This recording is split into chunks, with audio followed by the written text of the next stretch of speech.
a tutorial with the Anastasia Self-Made palette, which I just got and I'm so excited to use. I focused on using Deep Purple, which if you've seen the palette you know is stunning, and I'm not even going to show it because the video just doesn't even do it justice, but it's so good, and that's what I used on the eyelid for this video, and I'm really happy with the way it turned out. This isn't something that I'm going to wear just like every day or to class or work or whatever, but it's something really fun if you're like going for a night out and you want to create something. Like, this is a really good look to wear.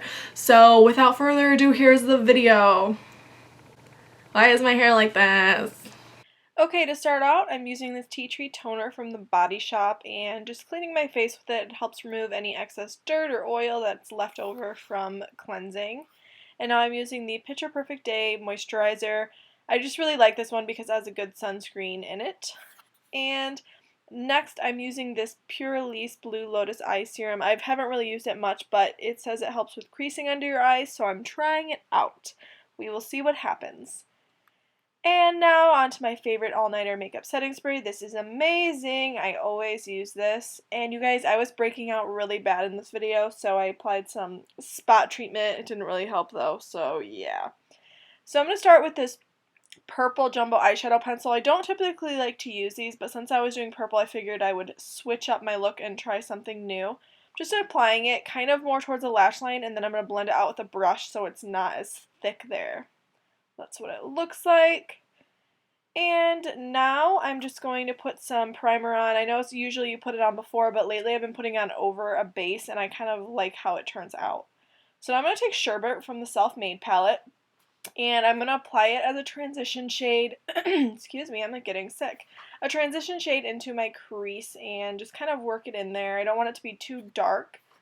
And I'm just going to take Buttery and not only place it on my brow bone, but kind of build it into that sherbet because it was a little intense. I didn't like it.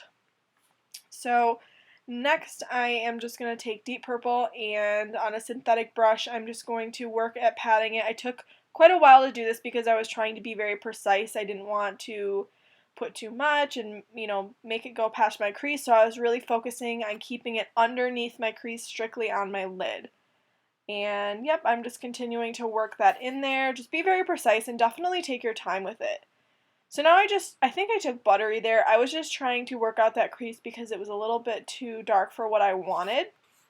But then I actually went back in again with Metallic Plum and worked this into my crease because I wasn't liking what Sherbet was doing. So I worked that in, but I kept it very low in my crease. I didn't extend it up very far. I tried to just focus it kind of on the outer corner over that purple a little bit actually. So then I went in with a little bit more Deep Purple just to brighten it up a bit. And I'm just applying some mascara. Any mascara would work. And some falsies. This was my first time using this falsies, so they were really stiff and I had a hard time getting them to stick. And in the end of the video I show what specific lashes they are. I can't remember at this moment. But anywho, now I'm just using my Revlon Colorstay foundation, which I have re-fallen in love with. I haven't been using it for a while, but now I am.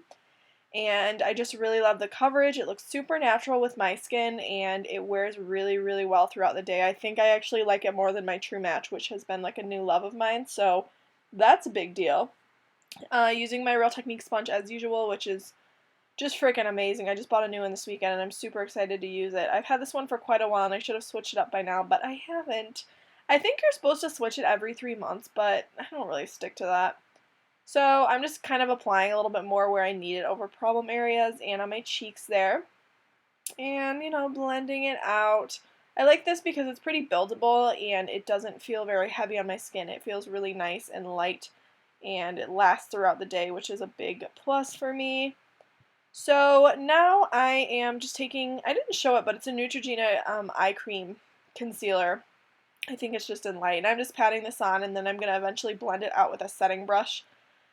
This is like a new technique I'm doing. Not sure if I like it. I was just trying it out for like the second time because, I don't know, I was just trying something different. But yeah, I don't know. I might not do it anymore. It didn't really make a difference. So now I'm just taking this light powder from Wet n Wild, which is a super cheap powder, but I actually really like it for my under eye. It honestly does better than the banana powder from Anastasia, I think. Yeah, that's a big deal. It's also like $1 or something really cheap like that. Next, I'm just using my Revlon Color Stay powder. You can use any powder. This is just kind of what I've been using lately, just because it's the only powder I have right now that matches my really pale skin tone. And now I'm contouring, and yeah, I'm just doing my regular shindig, and my boyfriend is going to photobomb my video in a moment. Oh, there he is. As you can see, I'm not very thrilled. That was after I yelled at him for talking during the video. Yeah. So, next, I'm just going to take the Pure Minerals, it's just a bronzer, I don't know the name of it, but it's my lightest bronzer that I have, and since I'm really pale, it works really well right now on my skin tone. And now I'm just taking that Laura Mercier highlight number 1 on my brow bone, which I'm eventually going to highlight on my cheeks, but I wanted to put some on my brow bone and then also my inner corner because I just really love the way it highlights. It kind of reminds me of MAC Nylon, and I don't have that, so I wish I did, so I'm pretending I do. This is Wildflower Blush from Studio Makeup. I don't know, I've just been using this lately. It's not like it's anything special, it's just kind of what I've had on hand. And now I'm going to go back in with the Laura Mercier highlighter and actually highlight my cheekbones. And this one's just really pretty. It's number 1, like I said, and it just gives me a really natural glow. So now I'm going to go back in with Metallic Plum and just put it on my lower lash line and kind of blend it in loosely. At first it was a little perfect almost, like it was just very straight, and then I went in with my finger and kind of just blended it out and tried to make it a little bit more messy and faded. And then I applied some Marc Jacobs Gel Lifting Mascara on my bottom lashes. This is my all-time favorite bottom lash mascara of life. It's amazing. And I took my Anastasia Brow Wiz in Soft Brown, and I'm just filling in my brows as usual. I'm trying to figure out a different color for my brows because since I dyed my hair darker, this shade just isn't the best, but I don't know. I'll have to figure it out. I bought Auburn, but it's a little too orange, so I might return it and get chocolate or something. If you have any ideas, let me know. And I'm just putting on chapstick because this is the end of the video, and yeah. Hey guys, so this is the look I created with the Self-Made palette, which I literally just got. I haven't even taken the plastic off. I've had it for 3 days. I know it came out a little bit ago, but I just really wanted to create a look with this, and I was just dying to use this deep purple, which is so pretty, which is also the primary color I used throughout the video. I'm really happy with the way it turned out. It's a little bit darker than kind of what I was expecting. So this isn't as wearable, I would say, which was kind of why at the end I was like, I don't know if I like this because it is really dark. It's not something you're going to wear to class or to church or wherever you're going to go, to the grocery store. Like, this is something you would wear on like a special night out or something like that.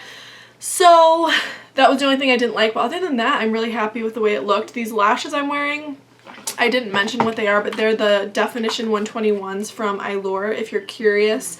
This is my first time using these particular, like, specific ones. So, so far I like them, although I forgot to kind of bend the lash before I put it on, so they're so stiff that both ends are popping off and it's only sticking in the middle, which is kind of annoying, but you know, I'll make it work. So yeah, thank you for watching. My hair was super curly and really, really pretty before this, but I filmed the tutorial earlier in the day, and it's now 5:30 at night. It's pitch black out. It's 5:30. It got black at 5, so that's really annoying. But yeah, I had my hair really curly. It looked so good, and then it's been raining all day long, and I had to run some errands earlier, and when I did that, my curls just, they're gone. So now I'm stuck with this, you know, working it. So thank you guys so much for watching. I hope you enjoyed the tutorial. If you guys recreated or tried out, let me know. I'd like to see what you guys do. And yeah, if you're not subscribed already, please subscribe, comment, like, do whatever you have to do. And thank you guys so much for watching. See you next video.